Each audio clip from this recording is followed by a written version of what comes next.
Dr. Sheeran has so much of the word in her that she can't help it. It just comes out. You talk to her long enough and you're going to hear some Bible, some truth. Thank you very much for that. What a wonderful morning. What incredible praise and worship and synergy together. You can clap for yourselves. I think you should.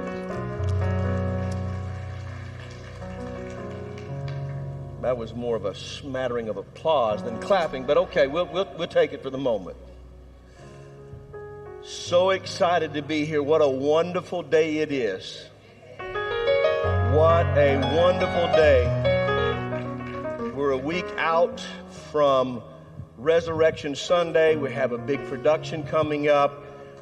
You answered the call. Yeah. You answered the call and have been fasting. I know you have. There's something you've been giving up for the Lord. Whatever it is, doesn't matter. As long as it's something that is valuable to you, that you give unto the Lord, and take that time. We've been fasting. We come together and we pray before service. Part of what we felt today, by the way, is the synergy of us praying together. It was electric when you walked in here today. If you didn't feel that electricity, then, well, that's on you. You'll have to work that out. But it was very good. And the communion is beautiful when we come together and we're reminding ourselves more frequently of what the Lord has done for us as a body and celebrating that together. And it bonds us and binds us together when we do that. So thank you for doing that. Thank you for participating. It makes a difference when we participate together in these things. And I'm expecting big things out of next week. Might be 1,000 people saved. We don't know. Might come to the knowledge of Christ. We don't know. Might be healing, deliverance, whatever God wants to do. All we're trying to do is avail and open ourselves up. And we're grateful. Don't forget that next week is Resurrection Sunday. Be here, be ready. Let's pray together. Let's keep doing what we're doing and keep our expectation out front. Keep our faith before us that God's going to do something purposeful and intentional. Thank you for being a part of that. I want to give you a couple of announcements, and then we'll jump in. Darren Collins will be joining us. He had a 4-hour delay this morning on his flight from North Carolina. He had a 7-hour delay the other day. I said, that's a spirit of delay, bro. Last time I traveled with him, we were delayed. I'm not traveling with you anymore. That ain't on my life.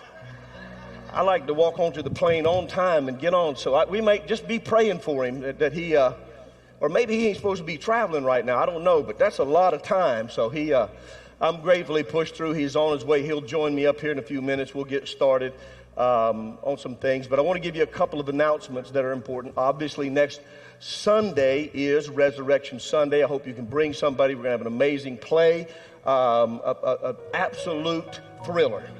I've already seen the outline. I'm telling you, it's going to be good. It's going to be good. Y'all just think I'm standing up here. You think I'm standing up here filling in time and just saying something. I'm telling you, it's going to be good. So bring somebody. Come. Let's really get behind what they've been working very hard on to celebrate, because I promise you it's going to be very, very good and impactful for all of us. Yes and amen. Prior to that, Saturday, we're going to have a men's meeting. And if you're a man, you should be there. If you're not, don't. That's our motto.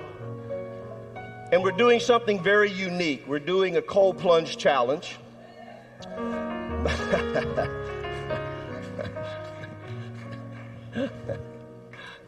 Yay! But listen, Linda. This is very important. We're doing a cold plunge challenge. It's a men's meeting. You do not have to. I'm going to be there. We're going to set up the cold plunge. We're going to have fun. We're trying to challenge ourselves, okay? You don't have to do the cold plunge, men. You can come laugh at the people who do. But it's about fellowship. It's not about this doesn't make you a man, doesn't make you tougher or better or more in love with Jesus. It's just sometimes good to challenge ourselves. You can walk on hot coals. You can jump out of an airplane. Whatever challenges ourselves, it's good to do, because those things in the natural help us in the spiritual.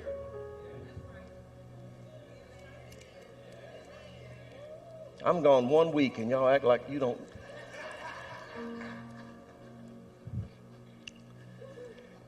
It's a cold plunge challenge for those who want to do it, but we're asking all men to come. We're going to fellowship. We're going to have a good word, some breakfast. We're going to really strengthen ourselves, challenge ourselves, and be men, because men haven't been very good at being men, and in a lot of places and ways, as I've told you, the church has emasculated men. And that's not to say everything in the church is bad and wrong. It's just that we haven't learned how to fully be men. We've been working on some great courses around here because we have to understand. One of the things that we tell men is be angry and sin not is 2 commandments. Be angry, but be angry at the right things. You can't take my anger. I won't let you take my anger, but I won't let my anger cause me to sin against the Lord. But when I see abuse, when I see things that are wrong morally, it makes me mad. You can't walk in the airport and see a little old lady get pushed down and be like, that's okay, I don't want to get mad. That wasn't a true story. That was just an example, y'all.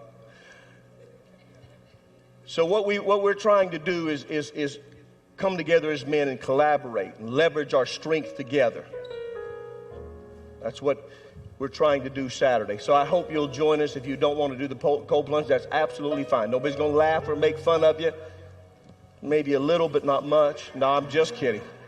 I'm just kidding. We are going to hand out some gold coins for those who are brave enough to do it, just as a reminder. And what are we trying to do? We're just trying to stretch ourselves a little bit, encourage and challenge ourselves a little bit, because that's good to do as men. And so you don't have to do it. Be there if you can. Everybody understand that? So I don't want any men hiding out because they don't want to do that. You don't have to do that, all right? Yeah, something else. What time is that, by the way, Pastor Derek? What time is the meeting next? 9:30. 9:30. 9:30, and we're going to be next door, right? The White House over underneath the carport. 30-degree water. Just kidding. Just kidding. We won't do it that cold. We hope that you'll join us for that. It's going to be a really fun time. And then Sunday, of course, we'll have Easter. All right, everybody's got that? Okay. I'm going to jump into, and then I'm just going to let when Darren shows up, we'll just bring him up and have a talk. One of the things we've been talking about, we haven't discussed what we were going to do this morning. I usually just quiz him on some stuff and things we've been talking about. But one of the things we've been really talking about is the association of our relationships. And one of the most important things, and by the way, we're going to have, for those that are signed up, we'll be meeting downstairs, having lunch, and doing a Life Leaders where we're going to really delve into some stuff, because the whole purpose of that is to intensify our life, increase our life incrementally. Incrementally. We're not looking for the lottery, we're looking for incremental increase in growth. If you can do that over time, you'll grow. That's the purpose and plan of God, is we daily find things that help us to grow, challenge, and increase. And that's part of what we're going to be doing today downstairs. If you're signed up for that, I promise you it'll be worth your time. We're going to go through several things to help us in a variety of areas of our life. But I want to talk about relationships for this morning. If you got a pen and paper, you can start writing this. It'll be good for you, I promise you. I want to put a foundation, even before he gets here, and we'll kind of talk. I want to start with this statement, because relationships are paramount to everything we do. In fact, I want you to write this down. Relationships are the invisible architecture of your life. Relationships are the invisible architecture of your life. One more time, relationships are the invisible architecture of your life. You rise or you fall to the level of your associations or your relationships. You might want to jot this down. You cannot outgrow your circle. Many times we do things in life to make ourselves better, which is wonderful, but we don't understand sometimes it's not about leaving all of our old friends and getting new friends. It's about understanding you always have to look for the law of association. Sometimes we say if you're the smartest person in the room, you're in trouble. You have to look around and be around people that sharpen you and challenge you. You cannot outgrow your circle. And if your circle is stuck in dysfunction, well, you can finish that. You'll constantly be pulled down. And this is a life principle that I watch people violate all the time, because I spend a lot of time in this space and helping people. And how do we grow? How do we get to the next level? How do we constantly work to get better while God's working on the inside and doing what only God can do, and me coordinating with Him by doing the stuff that I can do helps me to grow in my purpose for God. And I watch people constantly violate this because they don't understand the importance of relationships. And they are the invisible architecture of your life. Who you're hanging around is building and shaping and forming your life. Doesn't mean you have to be mean or ugly to people, but sometimes you have to cut people off. Doesn't give you an excuse to be mean to them, but if people are draining you and taking away from you, you have to say, I love you, but I love you from over there. You become who you're around. Write that down. We're going to challenge some of our spiritual stuff. Jesus is on the inside, but you become who you're around. There's an old quote that says, show me your friends and I'll show you your future. You hang around dreamers, guess what? You'll start dreaming. You hang around critics, you'll be cautious. You hang around healers, you'll start healing. You've got to understand the power of the people in your life. When we're around the right people, they speak life, hold us accountable, believe in us, we grow. And sometimes people look around their life and they take inventory, and they forget to take the inventory of the people who they're with. I'm teaching you what I do in my life. Is what I'm doing this morning. That's what I've learned. Being around great people, always looking for great people. I'm standing here today before you. You may be happy or sad about it, but I'm standing here today before you because of this principle. I ran into Dr. Buddy Crum, and I knew he was a great man. And I knew I had to submit my life and get what he had for me to grow. And I grew exponentially being around him and Dr. Mary. Those are the type of relationships that pull you up, that help you get to places you cannot get to on your own. It's part of the divine display and plan of God. So I want you to make sure that you understand first that relationships are the invisible architecture of your life. If you don't like your life and how it's built, one of the first things you have to do is check the people around you.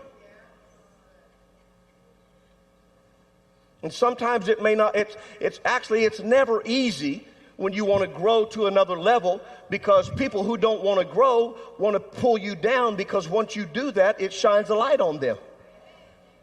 They may not be bad, ugly people, they just don't want to grow. And you've got to have the ability to go, I'm sorry, but I've got to increase.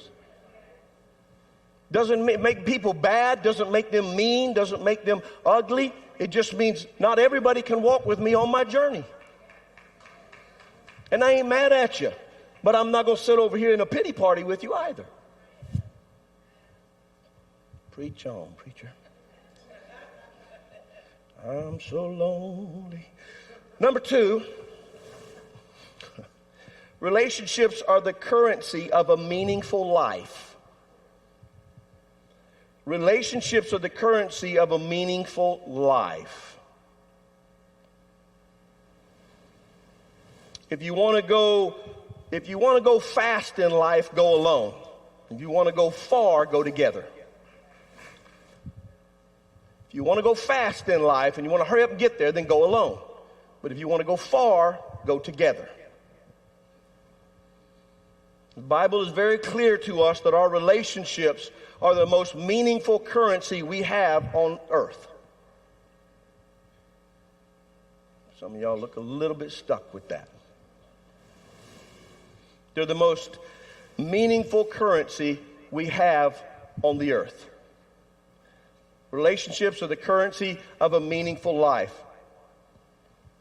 Harvard, interesting enough, Harvard has done a study for 85 years straight, 85 years running.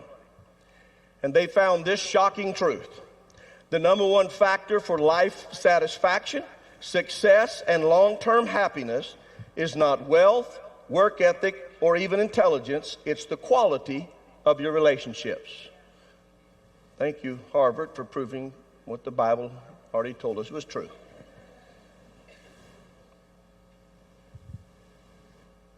The quality of your relationships determines the quality of your life.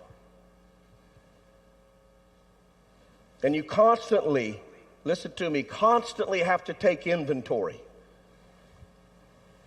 of the people in your life. Being part of a healthy, wise, growth-minded community helps us live longer, lead better lives, and bounce back faster from life's trials. That's proven. We know that to be true. And you have to constantly take inventory. Stop and look around. Who's pulling me down? Who's calling me up? Do I have those people in my life? Because you can't complain if you feel stuck and you're not willing to change some of those things. Write this down. I'm trying to make this point in several ways. Your circle shapes your ceiling. Your circle shapes your ceiling.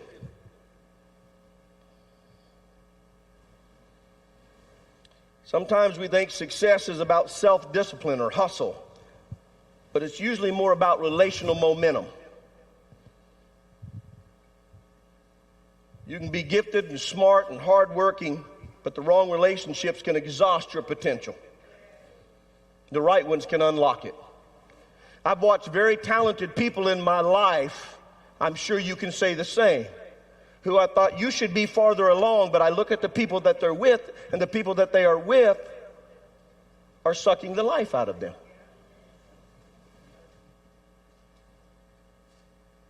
As you begin to take inventory, you'll notice this more often. You can tell the people who are coming to make a withdrawal, like they're walking up to an ATM machine.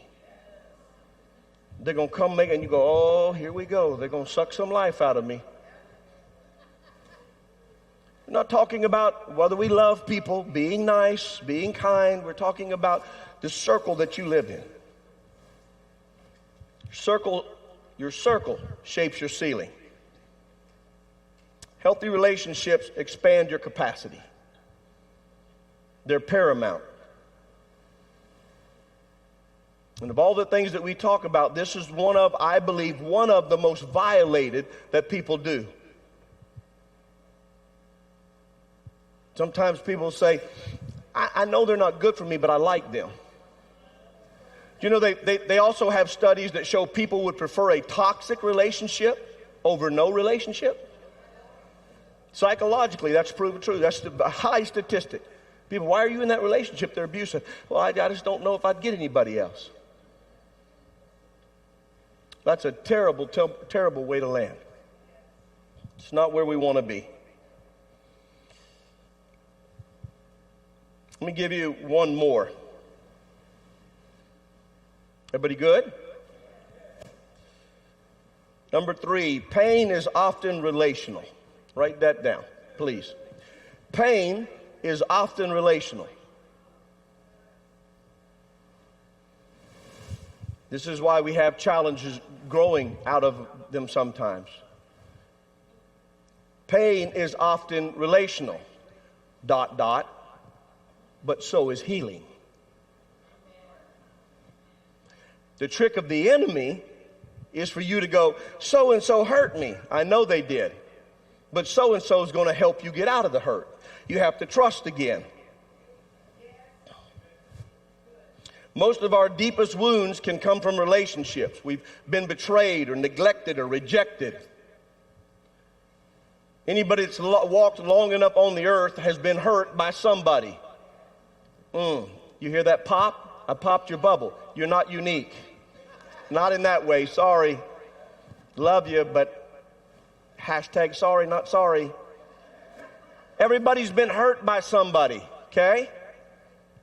And what the enemy does is go, people hurt me, and then you protect yourself. But the same pain that came relationally is also the same healing that comes relationally. So when we find those safe, consistent relationships that teach us to trust again, to be vulnerable, to rebuild the parts of our lives that we thought were lost. But the enemy's good because he stops people and say, well, I can't trust because somebody did me wrong. And the purpose of that is to stunt your growth, because without each other we can't grow. Watch this. Those watching, to the world, I want to say this. Church is not about going to heaven. What? Church is about community. I need to be around all you really cool, good, awesome people so that I can grow and get strengthened and live a healthier life. I don't go to church because I want to go to heaven, because I feel bad. I can even praise at home if I wanted to. There's a big difference, though, when you come together with a community and you worship together and you encourage together. See, we let the world talk us in. Well, I don't have to go to church to be saved. No. But you got to go to church or be around a community or good people to grow and be healthy and vibrant. Even your secular Harvard psychologist told you that. So if you don't believe Jesus, at least believe the psychology then.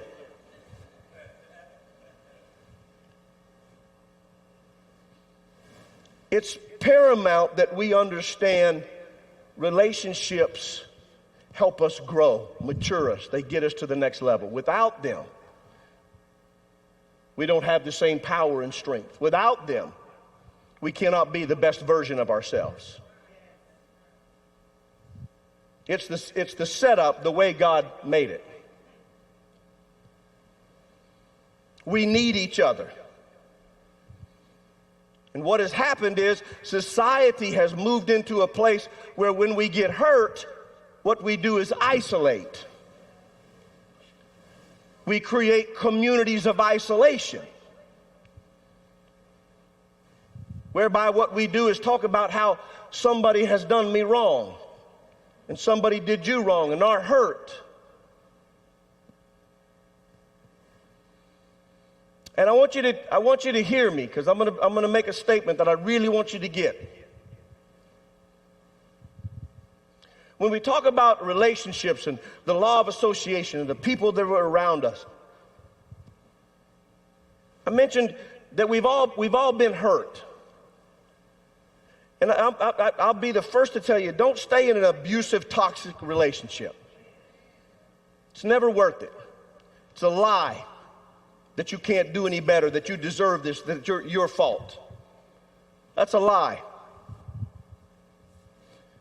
Don't prefer a bad relationship over no relationship, because God will bring you somebody. You have to be the person that you're trying to attract. You don't attract what you want. You attract what you are. So you become what you're looking for. You want a good, honest person, be a good, honest person. You want a loving person, be a loving person. That's how it works. That's the power God gave us for ourselves. I can't control them, but I can control me. And what I become, I will attract. But do not stay in relationships that pull you down and keep you from what God has called you to be. Write this down. This is a hard statement, but it is true. You are only a victim once. After that, you're a volunteer.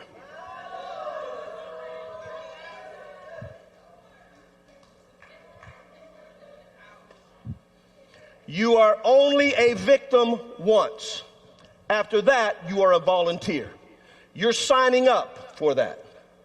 So do yourself a favor and step out of that thing and say, I appreciate you from afar. And move your life around people who are healthy, who love you, who know how to speak good and encourage your life. Because as long as you're in that, you're going to blame yourself and be torn down.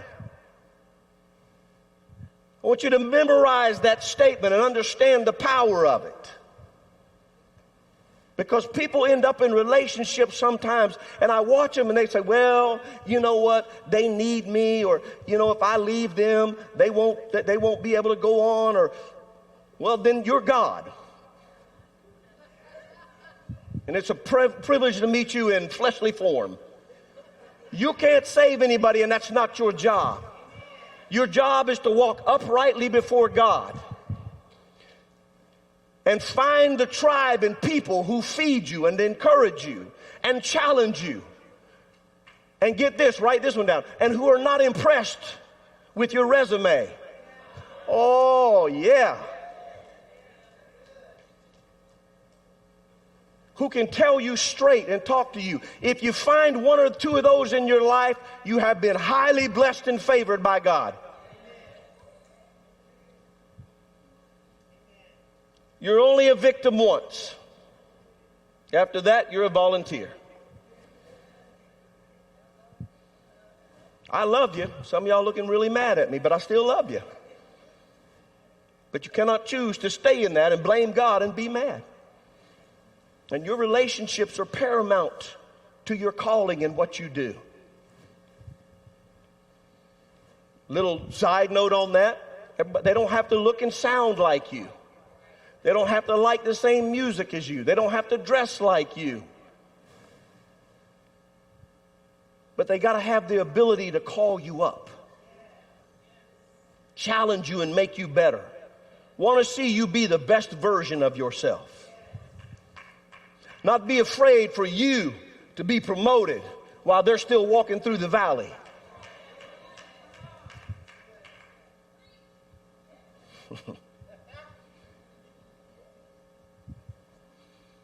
And you've got to ask yourself, you've got to take inventory. You've got to take inventory of your life and go, are my relationships lifting me or are they limiting me?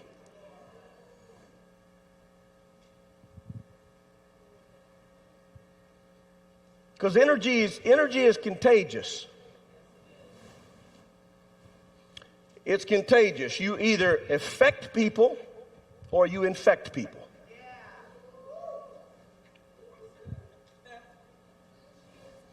It's going to get worse the longer before y'all better hope Darren shows up in a little bit.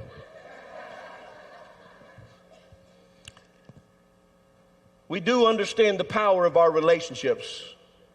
I know. But what we forget to do sometimes is take inventory and go, who am I letting close to me? I have a lot of friends and people in my life.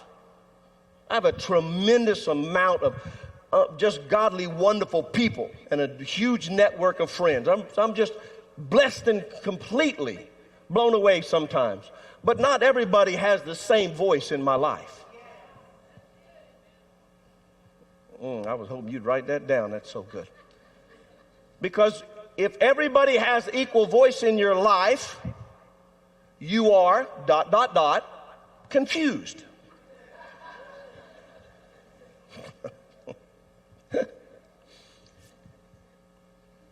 That means you're looking for an opinion that matches yours that you can go with.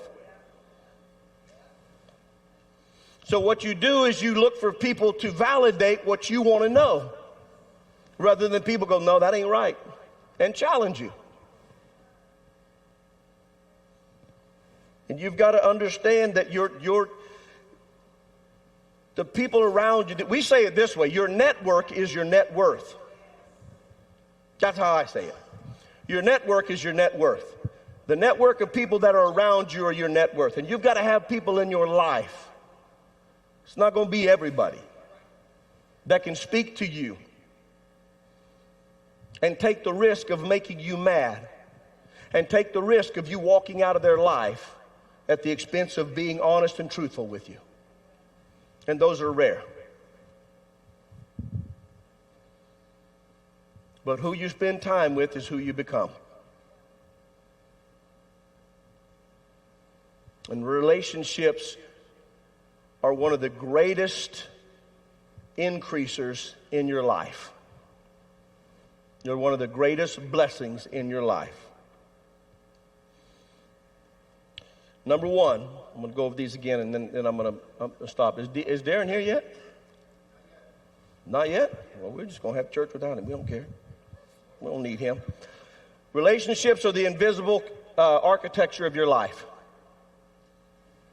Visible architecture of your life, okay?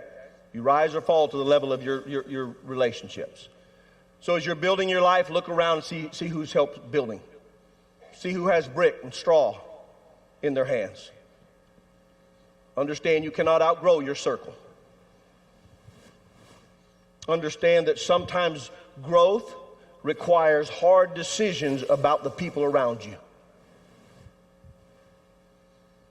And it gets 10 times harder when they start calling, going, where you at? I want to spend time with you. I want to spend time with you. Say, I'm sorry, I can't. I'm busy. I appreciate the offer. Sometimes you got to make those decisions. Number two, relationships are the currency of a meaningful life. I can stand here and tell you the little bit of success that I've had in business and finance and any other area of my life is absolute secondary to the relationships that I have in my life. I can tell you that with absolute conviction and truth. The most meaningful thing in my life, the most meaningful currency in my life are the relationships that I have. You can have all my money, you cannot have my relationships. You can have all of everything, but you cannot have my relationships. They're hands down. And when you understand that, you're more careful in who you connect to and what you do. You also understand your role is not just to be friends, but to be a truth sayer. When you see something, you're obligated to tell somebody when they have a piece of lettuce in their teeth. That's true friendship. Be like, man, you got right there, big piece, get that out. That's love.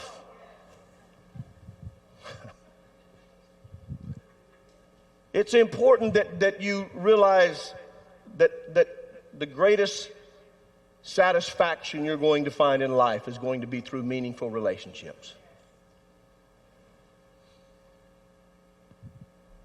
Your circle shapes your ceiling.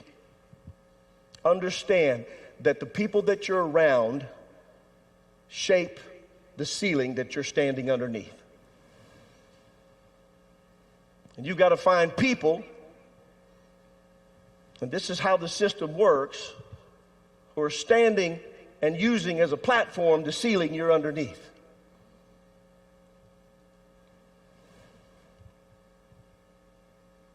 Because it's easy to say the same thing and hear the same thing if we're not careful.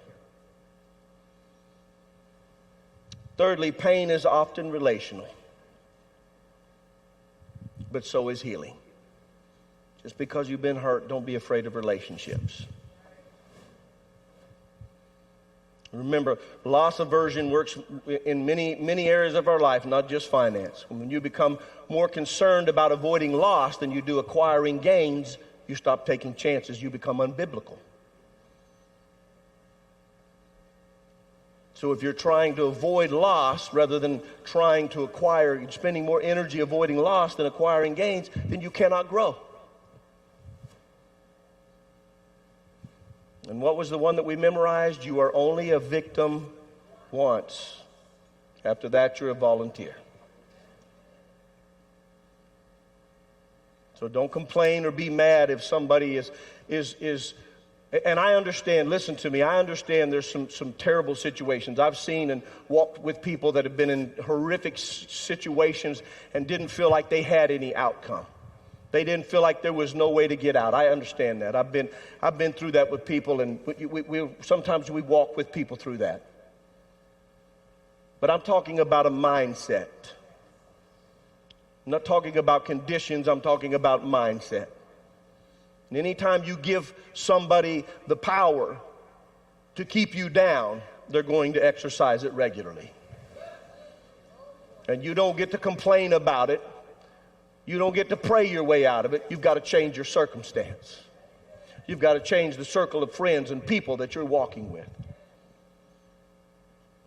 And one of the greatest blessings, as I said, you'll ever find is having those relationships that call you up, that are not afraid to call you out. Eleanor Roosevelt said, great minds discuss ideas, average minds discuss events, and small minds discuss people. I find that to be a biblical, relevant truth. Great minds discuss ideas, average minds discuss events, and small minds discuss people. Listen to the conversation around you, it'll tell you so much. Small-minded people love to discuss people. Average-minded people love to discuss events. What's going on? What happened? But great minds love to talk about ideas and what God can do in their life. And you have to make a determination. Part of the reason I believe this is so relevant for us now is because our relationships have been challenged. There's been a lot of distance created in relationships on the earth today. There's been a lot of division. Don't be afraid of somebody who's different than you. Be afraid of somebody who wants to keep you suppressed. Sometimes the person that's different that you think you didn't have anything in common with might call you up and challenge you. I love having conversations with people who are different and who think different. It sharpens me. I love talking to people who don't think like me. It's imperative that we understand. Imperative to understand. We have to have those types of relationships. Who you spend time with is who you become. Change your life by consciously choosing to surround yourself with people with higher standards. That's a Tony Robbins. Jesus was very, very adamant about who he spent time with.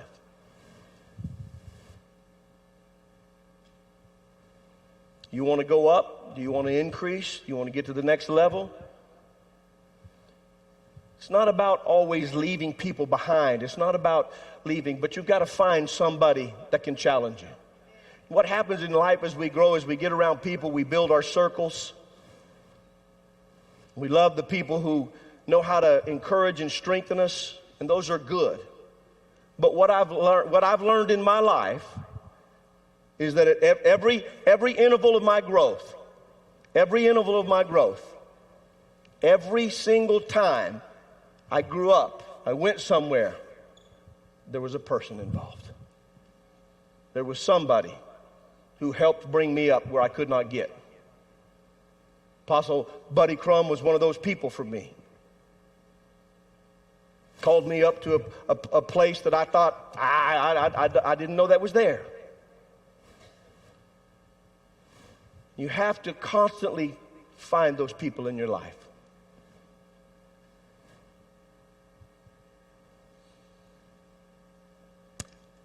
How many of you are ready to take inventory of your relationships? How many of you understand how important it is to take inventory of your relationships? Sometimes we have this intrepidation, this fear, because we don't want to leave somebody. It's intrinsic in our human nature. Well, I like them. I don't want to leave them. And again, I'm not talking about being ugly. I'm not talking about being mean. You only have so much oil that you can pour.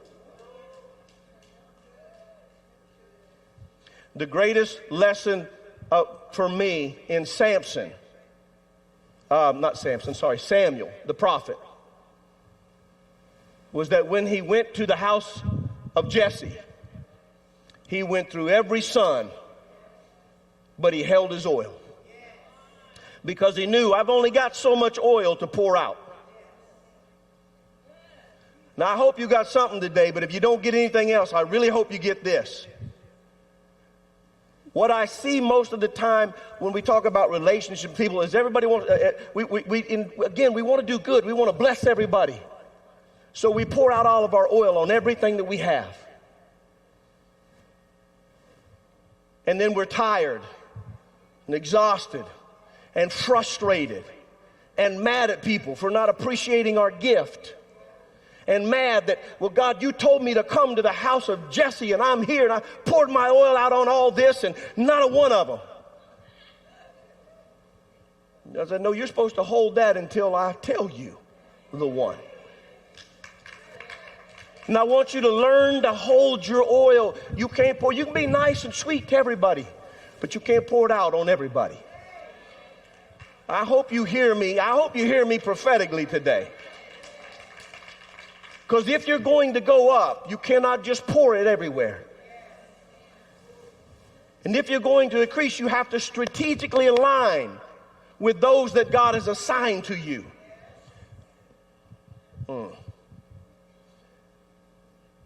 I believe that God strategically aligns relationships in our life for a purpose.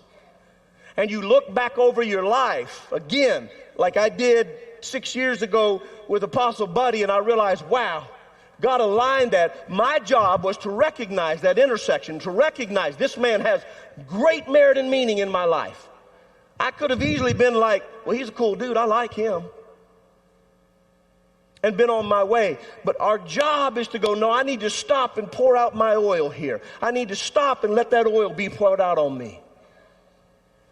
And many times the things that we think are stopping us are our job or our money or promotion or this, rather than strategically aligning with what God's called us to. Stand with me.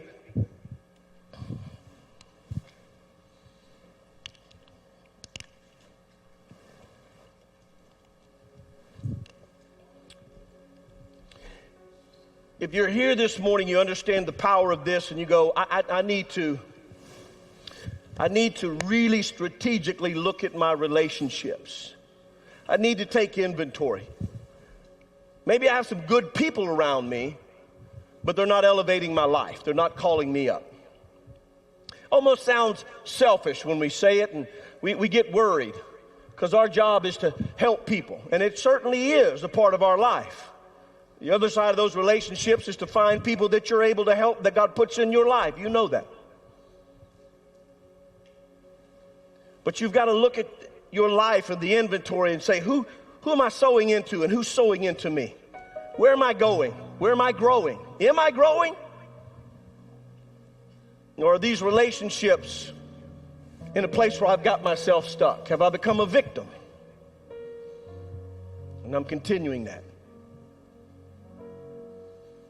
It takes a God consciousness to stop and put those on the table and say, Lord, what would you do? Doesn't mean I stop loving my friends, but I have to look and realize that sometimes the law of association says, I like to say it this way, it's a little harsh. If you're surrounded by fools, so are they. It's harsh but true. If you say, well, I'm just surrounded by fools, well, they are too. So you've got to make a choice. You have to understand the importance of this. I think this is paramount, believe it or not, going into the Resurrection Sunday, because that's about relationships. That's what Christ came for. And if you're here this morning and you go, you know what? I need to take inventory. I want you to just get out of your seat, come down here. You know we like to do this. This is our meeting place. Doesn't need to be weird. Don't overthink it. It's just a place that we say we're meeting God here. I want to make some changes. Don't be worried about what people think. Don't be afraid. See, that's proof that you need to come down here. You're sitting in your seat going, what will people think? You need to come down here. Because that's not something you need to worry about.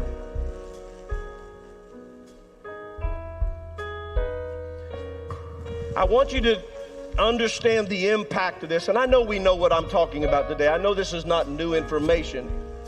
It's just that it's relevant and forthright for right now.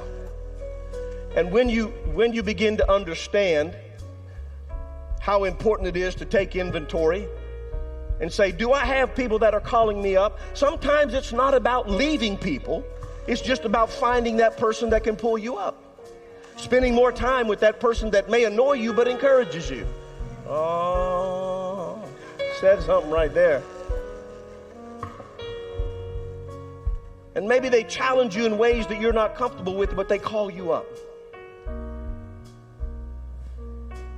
And if you want to go up, if you want to make a decision, you've got to be willing to do that. You've got to be willing to put it on the table. Because remember, Ishmael's easy to offer to the Lord. It's Isaac that's hard. It's easy to put old Ishmael up there and go, here you go, Lord. Here's your sacrifice. Nah, I don't want that one. I want that one. And God is really good at that. But I'm good at it too. I'm good at offering God the things I want him to take and have and sacrifice, but not this. So to grow, we have to stop and say, what do I have around me? Jim Rohn said your life is the sum total of your 5 closest friends. Jim Rohn was not a preacher, but he was America's greatest preacher. He was a motivational speaker, but he loved God and he had a tremendous amount of wisdom. And he said, your life is the sum total of the 5 people closest to you. So again, if you're surrounded by fools, you have to look at your life. But more importantly today, what I want you to do is go, who's calling me up? Who's pulling me up? Who is it that's calling me to the next level in my life that I've given access to, that I'm willing to be vulnerable to? Because if you're not willing to share your failures and challenges and the things you walk through, then nobody can help you. That's part of walking through life. I've walked through some embarrassing, humiliating things in my life, but I'm grateful I had people that could cover me. They didn't hide it. They said, we're going to cover you and walk through this. We all need that in our life. What I want you to do right now is just close your eyes. We're in lab right here. Even if you're sitting down, we're in lab. This is our working lab. What I want you to do is just close your eyes for a moment and think about the people around your life. You've got some amazing people, some people you love, some people who encourage you, I'm sure. But maybe there's some people that are pulling you down, that are dragging and sucking the life out of you, that you say, I don't know that this relationship's healthy or toxic. And I've allowed it. And since I only have so much oil, I've got to be careful of the relationships that I have. So, Father, if there's any relationships that are in my life that are not healthy for me at this time, that are not causing me to grow in your purpose and your plan, I ask that you help me to sever those relationships. I speak blessing over that person. I pray they go their way and they grow. Maybe I'm holding them back. I speak life to them, no harm to them. I want them to be blessed, but they do not need to be in my life right now. Bring into my life, Father, relationships that will help me and cause me to grow and increase, to be strengthened, that will challenge me and pull me up, that will cause me to grow in my purpose in you. Help me to be aware that they may not come in a package that I like, but it's okay. It's the content that I'm after. It's the content of what they carry inside of them. Help me to recognize it, to be aware, to not be oversensitive, to take the inventory of these relationships that I may grow in you. I thank you, Father, I am not a victim. If I am in anything that is not pleasing to you, it will be severed. It will be severed and cut off so that I may continue to grow. And now I bless you, Father. I thank you in the name of Christ, my Lord and Savior, that as I take inventory on my relationships, as I look around me at those. Help me to call up those that I have the capacity to do, to release those that are not in my circle any longer, and to find those who can call me to a new level of growth in you. Give me the God consciousness and awareness to be able to do these things according to your perfect plan. I give you thanks and praise. I will be aware. I will be conscious in your presence of my relationships and what you've called me to. I thank you for it. And now I just give you praise. I take a moment and say the goodness of God has surrounded my life, that you've given me wonderful people this far in my journey. Yeah, there's been challenges, but there's been some amazing people. And I'm grateful for every level of growth that you've had somebody there that's been willing to sacrifice and call me up. I forgive those who've hurt me and done me wrong. I forgive those toxic relationships that tried to drag me down. And I will be aware of them. And I will walk circumspectly according to your perfect plan. I thank you for it. I receive it in the mighty, matchless name of Christ. And everybody said, amen and amen.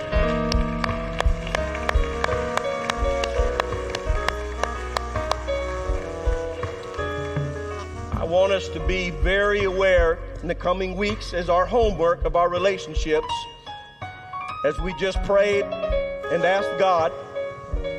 I want us to be very aware of the relationships that we have.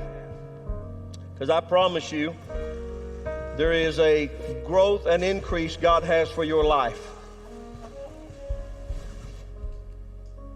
You may be that for somebody, but God's going to have that for you as well. I don't know what time we're going to start. I don't even know what time it is. It's 12:30. I think we're gonna head downstairs in a few minutes. I know Darren will be here in a few minutes. We'll do the life leaders. If you've joined that, I don't know if you can still get in after the fact or not. You'll have to ask somebody with far more knowledge than I have, but we're going to do that downstairs and spend some time and sharpen ourselves. I love you guys so much. When I'm away from this place, I'm telling you straight up for real, I'm homesick.